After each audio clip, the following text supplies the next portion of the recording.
नमस्कार दोस्तों, स्वागत है किताब कथा पर। आप सुन रहे हैं एक ऐसी कहानी जो आपको जिंदगी की सबसे बड़ी पहेली से रूबरू कराएगी। हम जी क्यों रहे हैं। ये कहानी है उस व्यक्ति की जिसे खुद देवताओं ने सजा दी थी, जिसे हर दिन एक बड़ा पत्थर ऊपर पहाड़ तक ले जाना होता था और हर बार पत्थर फिर नीचे लुढ़क जाता था। वही कहानी है सिसिफस की। लेकिन इस दुख में भी एक गहरा मतलब छुपा है। एल्बर्ट कम्यू कहते हैं, हमें कल्पना करनी चाहिए कि सिसिफस खुश है, पर ऐसा क्यों? आइए समझते हैं। पार्ट 1, सिसिफस की कहानी। सिसिफस एक ग्रीक राजा था, चालाक, समझदार, लेकिन अहंकारी। उसने देवताओं को धोखा दिया और बदले में उसे सजा मिली। क्या सजा? हर दिन उसे एक भारी पत्थर पहाड़ की चोटी तक ले जाना पड़ता। जैसे ही वो ऊपर पहुंचता, पत्थर फिर से नीचे गिर जाता और सिसिफस को फिर वही काम दोहराना पड़ता। दिन के बाद दिन, सालों तक, बिना किसी अंत के। अब जरा सोचिए, ऐसी जिंदगी का क्या मतलब? क्या यही है जीवन?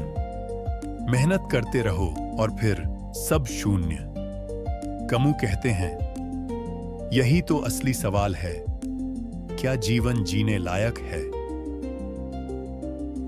पार्ट 2, असरदारी का मतलब।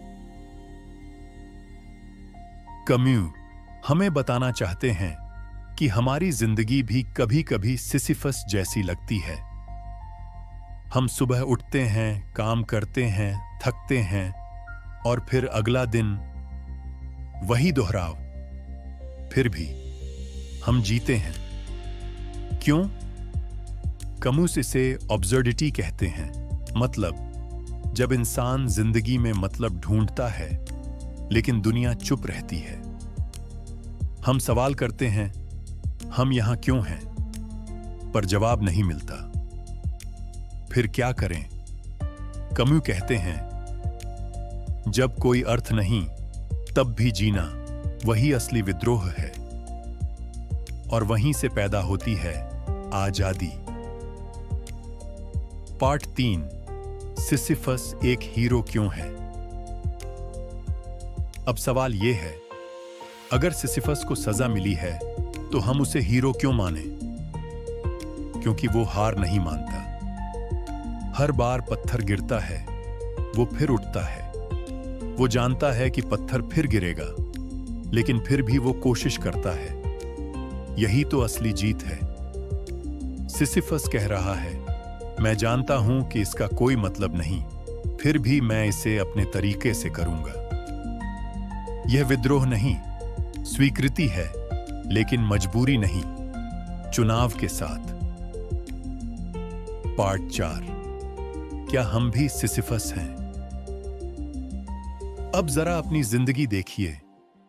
क्या आपने कभी ऐसा महसूस किया है कि आप कुछ कर रहे हैं जो बार बार शुरू करना पड़ता है? पढ़ाई, नौकरी, रिश्ते, संघर्ष, सब कुछ दोहराव में फंसा लगता है। कम्यू हमें सिखाते हैं कि जब हम इस दोहराव को स्वीकार करते हैं और फिर भी जीने का चुनाव करते हैं, तब हम भी सिसिफस बन जाते हैं। हर दिन आप कॉलेज जाते हो, कोडिंग करते हो, यूपीएससी की तैयारी करते हो, स्टार्टअप शुरू करते हो, बार बार गिरते हो, फिर भी उठते हो। आप मतलब नहीं ढूंढते, बल्कि मतलब खुद बनाते हो। एंडिंग। तो दोस्तों, एल्बर्ट कम्यू की ये किताब हमें एक अनोखी नजर देती है। जिंदगी में कई बार सब बेमतलब लगता है, पर उसी बेमतलबपन में अगर हम अपना जवाब खुद बना लें, तो फिर कोई हार हमें हरा नहीं सकती। सिसिफस हार नहीं मानता, क्योंकि वह जानता है कि मैं खुद ही अपनी ताकत हूं। और आप भी। हर बार जब आप गिरते हैं और फिर खड़े होते हैं, आप दुनिया को बताते हैं कि आप भी एक विद्रोही हैं। और इस विद्रोह में ही छुपा है असली पावर ऑफ लिविंग। धन्यवाद दोस्तों। अगर ये कहानी आपको छू गई हो तो इसे शेयर करें, क्योंकि शायद कोई और भी है जो जिंदगी से थक गया है और उसे बस एक सिसिफस की कहानी